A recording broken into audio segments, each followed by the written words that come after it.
I went to kindergarten. With a blue bow in my hair and a lunch bag in my hand, I went to kindergarten on a windy, cloudy day. As I approached the nursery, a little rain sprinkled, but I was not too wet as I walked down the long hallway. Another girl entered with an umbrella in her hand. My umbrella was home. I felt desperate. Standing on my toes, I opened the door and ran out, crying into the pouring rain to return home. My parents' neighbor's son saw me on the rainy street. He asked, "Why are you crying? What's wrong?" Sobbing hysterically, I explained that one girl came with an umbrella to kindergarten, and I did not have one, so I had to return home to get my umbrella. He took me home in his arms. I will never forget this episode as long as I live. How foolishly a child's mind works. I was already at school, yet I ran out crying into the rain and got soaking wet just for an umbrella. Soon the rain stopped and the sun shone in the blue sky. What a silly child I was. Mother changed my wet clothes. Smiling, she put me into bed, and I cried as I fell asleep. My hometown. I remember Simlu, Silvania, Romania, where I was born, as a beautiful city. The city lies in a valley surrounded by the Mesas Mountains. All year round there is snow on these mountains. In the summer when it rained or when the sun shone bright, some snow melted. The city's rivers, the Krasna, rapidly rose, overflowing its banks. Muddy waters covered the left side of my hometown.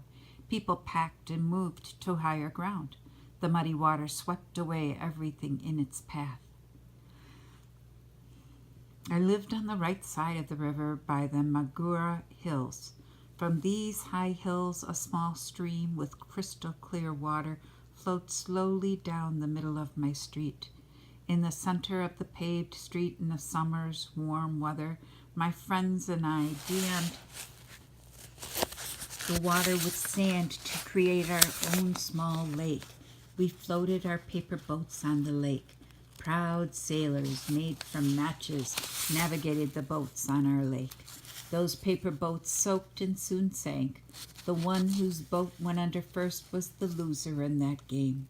Our fun ended when it rained or when the snow melted. The stream grew angry and big. Water covered our street from one side to the other, carrying stones and broken tree branches. When it got cold, the water froze and created a frozen street from side to side. We children hurried to play on the ice. Our mothers worried that we would get frostbite. The cold never bothered us.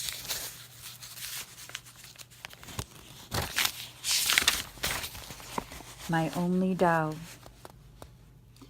Twice a year with Mother we visited my grandmother. Granny lived in another town, so she seldom had a chance to see us.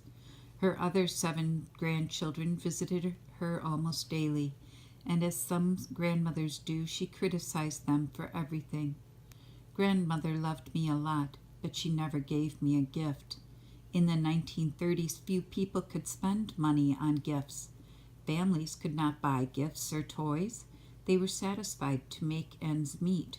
We children created our toys from wild chestnuts, matches, beans, ropes, strings, wildflowers, and stones. Once when my friend's father traveled, he brought home doll furniture for my friend. Although my father always worked, he had no money for presents or toys. One time my father took a trip too, and he brought me back a beautiful doll. I was happy and felt like I was in heaven. The doll had a porcelain face and blonde hair. I ran to my friend with my new gift and suggested that we play with her doll furniture and my doll. She said, "Let me see your doll." I put my beautiful doll in her hand. Then she hit it on the side of a wood barrel and broke my only doll's nose. Devastated, I ran home crying. Mother said, "If you do not like that she broke your doll's nose, do not play with her any more." Mother was smart. The next day we played together again. We tried to repair the doll's nose. My friend pretended to be a doctor and I was a nurse. We could not repair the broken nose. I never got another doll. My first dancing class. My aunt's younger brother opened a dancing school for teenagers. With a few of my friends, I registered for classes. We learned how to dance gracefully and not step on our partner's toes. Some of my friends had prior dance instruction. For them, it was easy to follow the music and dance gracefully. At my first dance lesson, I was clumsy. Not many boys asked me for a dance. My disappointment increased as heavy storm clouds darkened the sky. It thundered and lightning hit the dance hall. Electric wiring short-circuited and we were in complete darkness. Heavy rain with egg-sized hail covered the ground. I was scared and miserable. I started to cry hysterically. Please, someone help me get home to my mother. But who wants to walk in a heavy storm with a crying girl? During the storm, more than 8 inches of hail came down and covered the ground.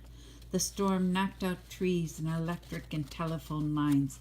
It was hazardous and difficult to walk on the ice-covered streets. As the storm raged, no one danced, and everyone's time was ruined. People shoveled hail for hours and made piles of ice. Cold and icy day. In my hometown, winter begins around October. First, it's cold, rainy and windy. Then the rain freezes on the streets. It's treacherous to walk on icy roads. It does not matter.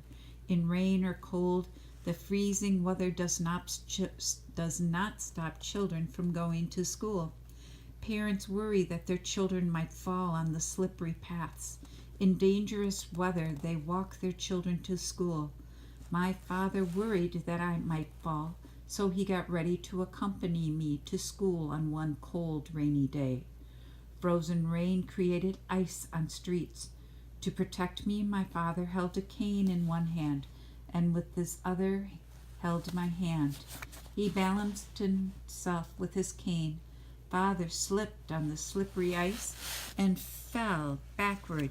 He hit his head and back and head hard. I tried to help get him up, but he was big and I was small.